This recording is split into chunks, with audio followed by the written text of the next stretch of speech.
Hello, sixth graders. It's Mr. Gardell. How are you on this great day? I thought I would talk in a different voice today for whatever reason. Maybe because it's Freaky Friday. I don't know. You tell me. All right, today we are going to get started with a joke. All right, enough of that talk. Ugh. All right, so our joke for today is which is faster, heat or cold? Which is faster, heat or cold? I'll give you 5 seconds to think of your answer.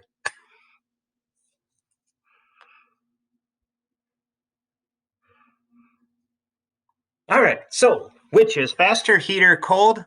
Of course, heat. Why? Because you can catch a cold.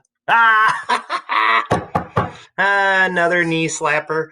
Okay, so in your previous learning, you ended with motivation for treaties. And I just want you to compare your responses to that learning activity to mine. Okay. So, what I would encourage you to do is if you don't have your motivation for treaties up on your device right now, I would encourage you to pause the video and then find it and then start up the video again. So, just as a reminder, your task was to read the section titled Motivation for Treaties on pages 6.18 through 6.20, with the focus, of course, on the Dakota and the Americans, and really focusing specifically on land, money, and lifestyle. And so, what would motivate the Dakota to sign a land treaty, okay, with regards to land, with regards to money, with regards to lifestyle, and the same, but from the American perspective. So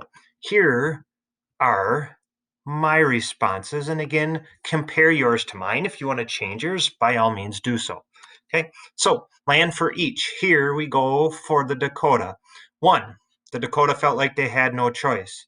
The powerful government would eventually take their land and retain, at least the Dakota, excuse me, would retain a portion of their land known as reservation. Sorry, this is skipping on me. And they could control their own future. Okay. In other words, having a reservation was a reason to sign a treaty. So at least they had some choice, some power, some control, okay, if they signed these treaties. And they would also have that chunk of land known as reservations for their own and for nobody else, including the settlers. From the American perspective, the U.S. wanted westward expansion. The U.S. wanted to continue to grow. They could not, settlers that is, could not settle on Dakota or Ojibwe lands without signing treaties. With regards to money, the fur trade was ending. And so, how were the Dakota going to, one, pay back the debts that they owed the fur traders, and how are they going to continue to get these goods that they had been receiving from the Europeans and Americans to continue their lifestyle? So annuities would buy goods for survival. Okay, so that's a big word, survival. Annuities, the annual payment of goods and food and money, right?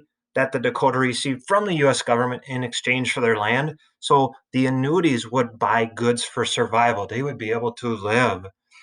They would be able to pay back the fur traders their debts that they owed them. On the flip side, the Americans, okay, the fur traders were in debt, right? Or the Dakota were in debt to the fur traders. So the fur traders would be able to pay off their debts, money, making money by buying and selling land. Oops, I went too fast. My apologies. So, really, when you think about the Americans, if the Americans got the land, they could make money by selling and by buying and selling the land. And the fur traders would then get paid back the money that was owed to them by the Dakota.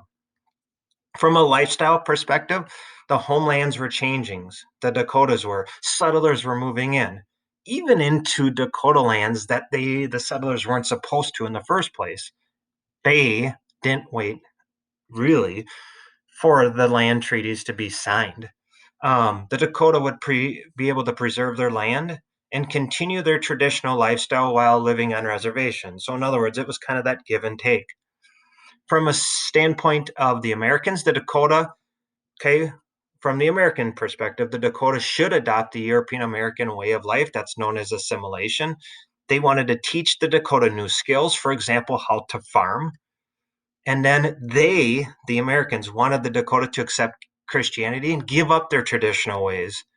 And then again, there's that word assimilation, again, meaning the adopting the values and habits of, in this case, a larger group of people, but the Americans specifically. And so, really, that's what motivated the Dakota and the Americans when it came to treaties.